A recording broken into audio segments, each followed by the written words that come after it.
ഇവിടെ തുടങ്ങുകയാണ് നമ്മളുടെ പ്രഹസനം.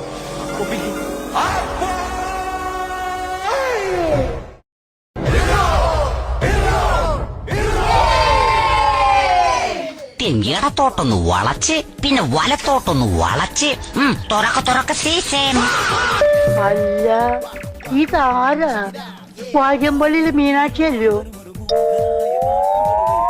ചേട്ടാ ചേട്ടാ എന്നെ ശരിക്കൊന്ന് ശ്രദ്ധിച്ചേ.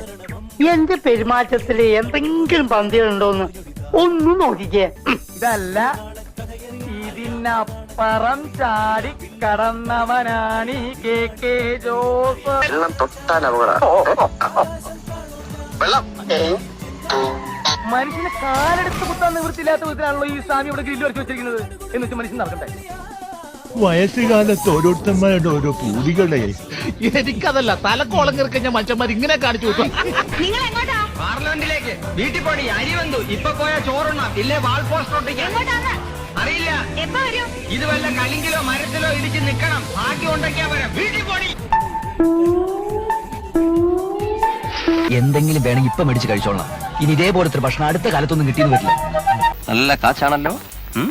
ഇന്ന് എന്തോ മൂക്ക് മുട്ട തിന്ന് കിടന്നുറങ്ങാൻ വന്നവരല്ല നമ്മൾ. ഇന്ന് എന്തോ നല്ല വിശപ്പ്.